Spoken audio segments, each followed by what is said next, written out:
Clizzy froggy frot. Good day to you, fellas. Wow. It occurred to me when I was editing up the control panel wire up video, which is already up. Oh my god, the dog's bed's just blown off the line. It occurred to me that I said I'd put in at the end of the video some up closey of the inside of the panel, just showing you the wiring loom and how much tidier we got it. And also I put out a Q&A call on the Facebook page, and then I didn't get round to filming that before the control panel because I knew Harry was coming, and I thought, right, I'll do that, upload that, then the control panel will follow it. But that didn't happen, so we're going to do that today because I've had a few questions on that post. I've also been asked a few questions that we're going to sort of clear up, and if you follow me on Instagram, then you will have seen that we've just been doing a bit of testing on the Hermes coil, and I need to get the element on the Hermes coil nipped up a little bit tighter into the tri-clamp socket, because it's just weeping a little bit. It just wants a nip, and it'll be sorted. But it seems to be that everything else is lick free. That's the only thing just wants nipping up, and it was sort of, I could tighten it with my hand, so it just wants a nip up. I did do it when Harry was here, but it was at the end of the day when we were rushing about, because obviously Harry wanted to get off home, rightfully so. It was late, and I've either missed it or not nipped it up tight enough. Today I've ordered 3 more 2-piece ball valve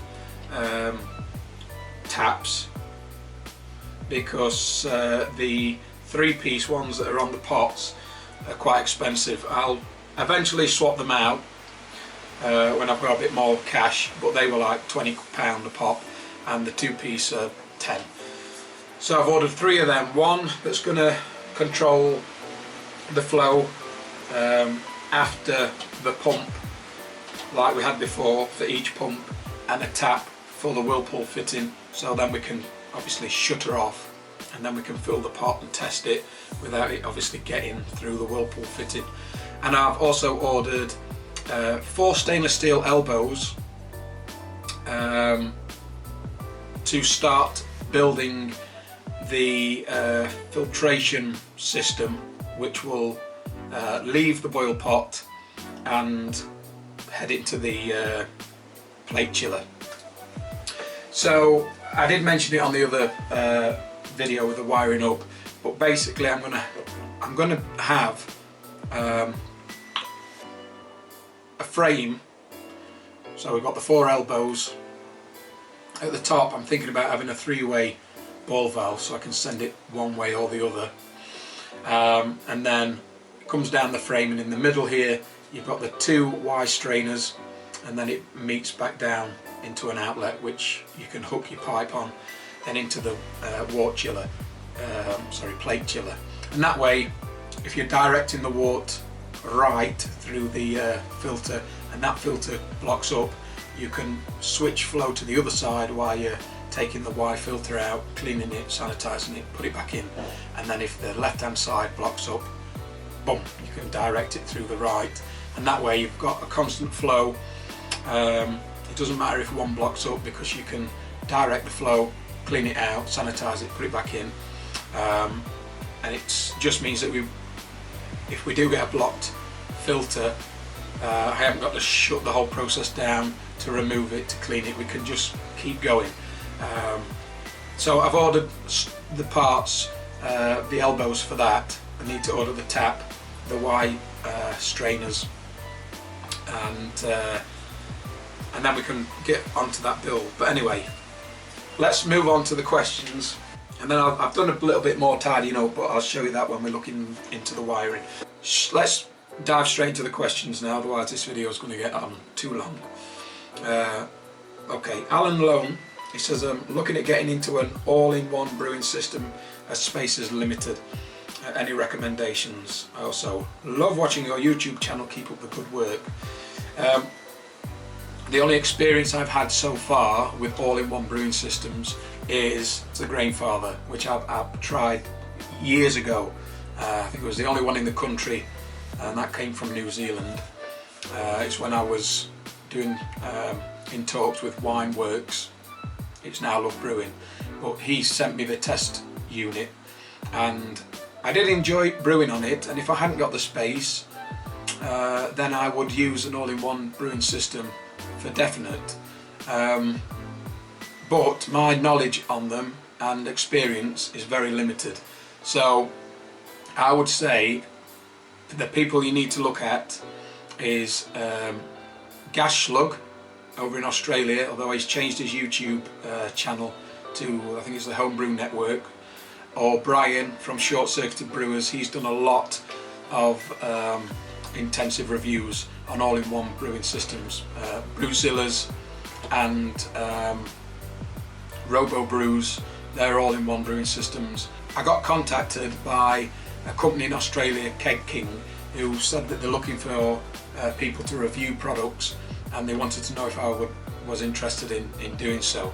And their line of products, well, there's all sorts. They sell in kegerators and taps, different fermenters. They do the Fermentosaurus, and they also do the all-in-one brewing system. So if it comes out that we are going to be doing some reviews for them, then maybe sometime down the line we'll have an all-in-one brewing system that I can get my teeth stuck into, and I can put a video out there for you. But at the minute, I would say them two sources I've just said, and there's many out there, but go and check them out for definite. Right, Johnny Peak, what's the best bulkhead fitting you have used on your new system? One for temp probes and one for a Whirlpool. Don't know which ones to buy. Well, again, I can't say which is the best because, as you know, I'm not up and running yet with it, so I can't test it all out. I've plumbed for the SS Brewtech Whirlpool fitting, the nut with a slit cut into it, as Harry likes to call it, and the temp probes with the bulkhead fittings I've got from Brewery Builder or Brew Builder, and I'm yet to try them out at the minute. All I can say is I've got them in the pots and they don't leak. But as I start brewing, if you ask me the question again, I can definitely update my answer, because I'll definitely know, especially on the Whirlpool fitting. If that Whirlpool fitting is lacking, then I'm going to swap it out for the one that I've got in the pot for the recirc in the HLT. Rob Simmons, he says, in regards to your new setup, how was the weather this weekend? Crap. Damien Lowry, when do you hope to do your first brew with the new equipment? Hope to send you and Harry some coconut shy in the next week or two from Australia. We'll see how I go. Oh, that's fantastic. I'd look forward to that. I'm hoping that it's not going to be too long now before I'm brewing away, because I had, when did he come? Thursday to wire up the control panel. Friday I've done some more work in here which we'll have a look at. The only thing now that's slowing me down from doing a brew is mounting the wort chiller, the plate chiller, and building the filter, which we've got parts coming in. When I next get paid, I can finish off them parts and get them ordered and get them in and get them mounted. So I'm hoping not too long. It's been way too long. But Alexander Bergata, Coconut Shy IPA as the first brew on the new system. That's had 2 thumbs up. It would be nice, wouldn't it? But I don't think I'm going to stress myself brewing a Coconut Shy IPA, especially with all that coconut that's going to be thrown at the system for the very first time. I think what I'm going to brew is, I think I'm going to get the recipe off of Harry's page for the vacant gesture and brew that up. I don't really want to overcomplicate the first brew, because again it's like learning a whole new system, and there's different filters and the plate chiller and things like that, and I don't want to overstress it. So I'm thinking something something like the Vacant is going to be the first one, and then once I've got my head around everything, then we'll chuck a coconut at her and see how she goes. Owen Puckett, how often will you brew once the new setup is in place? Good question. The problem that I've had previously, although that has changed now, is that my wife was working weekends, so I had the kids to watch while she was at work. So it meant that I struggled to get a full brew day in, but that's no longer the case. So I think it's going to be more often than I have been doing. Of course, we've got the 3 kegs that I can set up in the Keezer, so we can keep the content rolling, the brew days going, which the Keezer was the bottleneck in the old, before I had the Keezer, the old fridge, where I could only get like 2 kegs in there. Once they were full, I couldn't brew anymore. So it's eased that bottleneck a little bit. So hopefully more than I have been doing. And because I'm hoping that the new system will be a joy to use, I'll want to get in here more often to brew. The old system was old, it was starting to have demons running through it and gremlins, and it just was taking the fun out of it. So I really can't wait to get brewing on this. Alexander Bergete has snuck another one in. SS Brewtech stainless steel fermenters. Whole brewery is SS Brewtech. I had been looking into the stainless steel SS Brewtech fermenters, yes, but it's fitting them in the fermentation fridge. So if that starts to become an issue, this fermentation fridge, it's the shelf that's at the back. It sort of sticks out and then drops down, and then obviously where the drop down is, that's where I've got my heater, but it's not the full depth of the fridge that I can use. I can always mount the heater somewhere else, but it's where the compressor's being fitted in this fridge, and of course inside you've got this step that's stopping me getting room in. If that starts to be a problem, I will look to get another fridge that I can, same size as this but without that step, so I can get more, I've got more height so I can get more in it. But I had been looking at them, and if I could have got one in, I would have bought one. But definitely looking at going stainless for everything. Jay Baines, if Buzz Lightyear doesn't know he's a toy, why doesn't he speak when Andy or other people are around? He does know he's a toy, doesn't he? Friggin' hell. Kenny Ronald Grayley. One quick question and 4 long ones. Jesus. Did you ever sell the air rifle? No. How much is too much coconut? Good question. We've never really like doubled or tripled the coconut, but I think Harry's had better results grinding the coconut up or making the coconut finer in the food processor, sort of increasing its surface area, releasing the oils and the flavours and the aromas for the same amount. So maybe try that. Will you ever switch to RO water, and if so, why? I have been thinking about it, yeah. The reason being is because unless you've got a water treatment kit, so you can test your water every 6 months to see what's coming out of your taps, you don't really know how much it's changed. So if you can use reverse osmosis water, you know that you're starting always at that level, and then you can add to it, and it takes the guesswork out, I guess, yeah. Whoa, stop with the camera. When's the next brew day with High Brew 69? I bet the next brew day with him will be when he's got the pilot kit up and running. I wouldn't mind going over and brewing with him for the first time on that new kit, and I reckon we could come up with something interesting.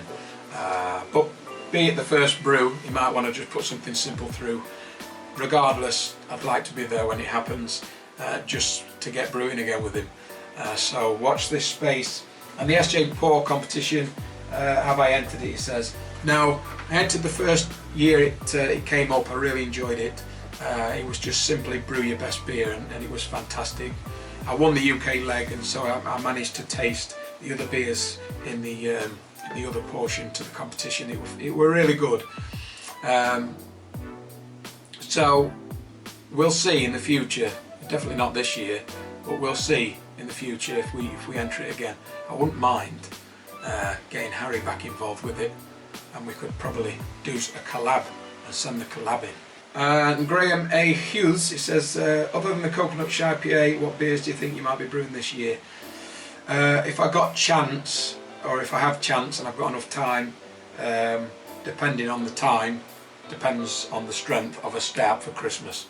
But I wouldn't mind dabbling again at New England IPA and nailing it this time. I haven't managed to nail a New England IPA, and I would like to.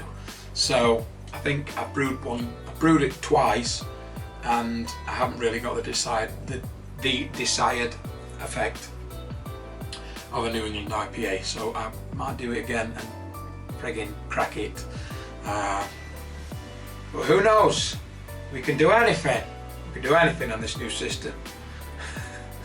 Right, I got a message, not on the post with the questions. I got sent a message from Josh Smith, who was just saying basically that he noticed that I got an SS Brewtech Whirlpool fitting, and he just wanted to know the length of the bulkhead with the attachment, how much does it stick out to the pot. So I said I'd chuck it into this video, so let's have a look. It sticks out 3/4 of an inch into the pot, and on the outside you've got about 10 mil sticking out the pot. So I hope that helps. While I've got you off the tripod, the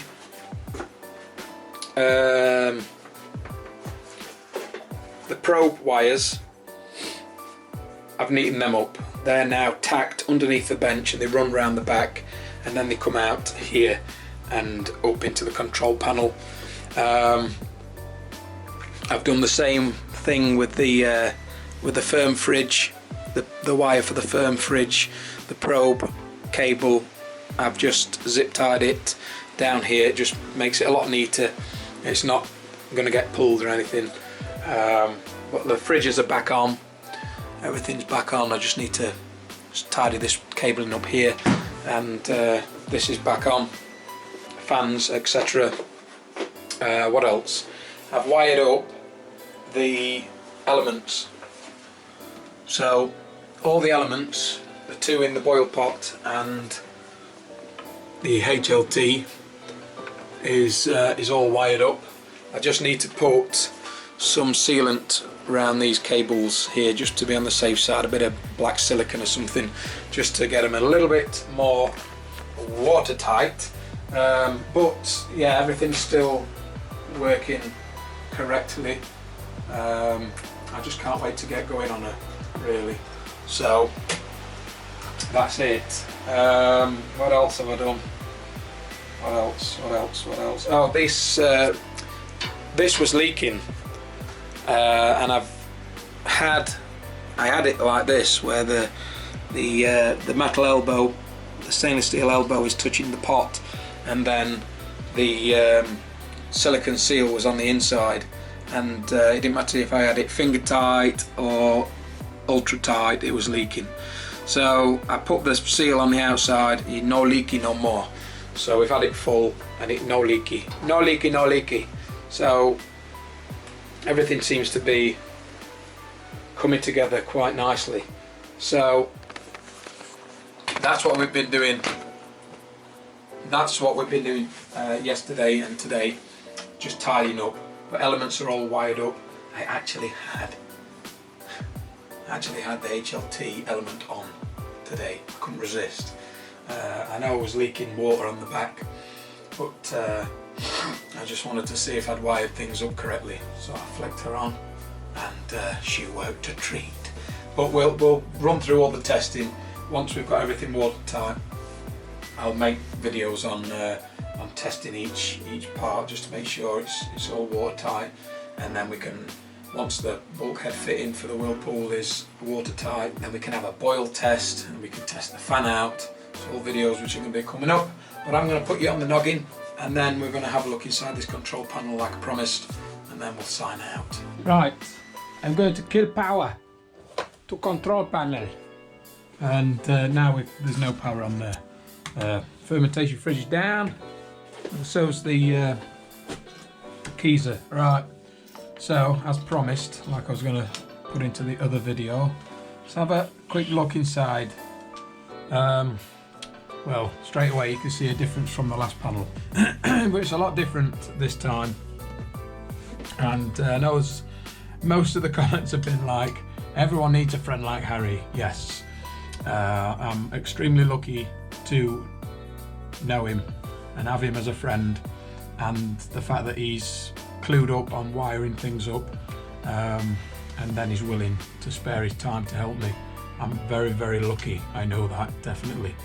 And he's done a smashing job, look.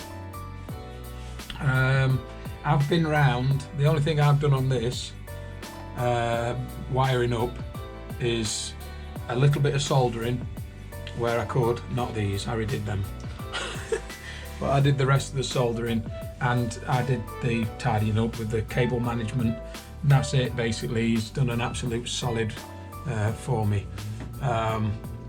So we've got the main loom, which is taking wires from the panel face back into the control panel, which is picking up all the cabling and the sensor wires. They all run into this loom, which is nice and tidy up in this top corner. So it means that when we open the door, it's not putting any strain on any of the components, any of the cables that are wired in. So we've no fear of like opening and shutting this and wiggling anything loose. The only thing that we had to take out the loom was this cable that runs to the turnkey.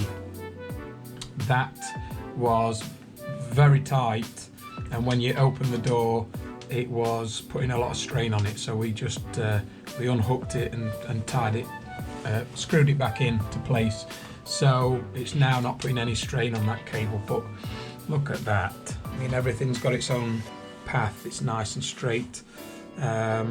Everything's cable tied up. These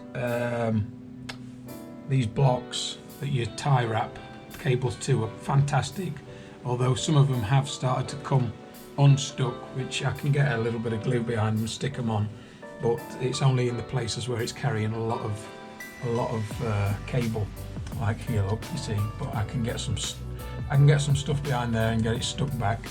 And then on the actual control panel itself inside, everything again is lovely and neat.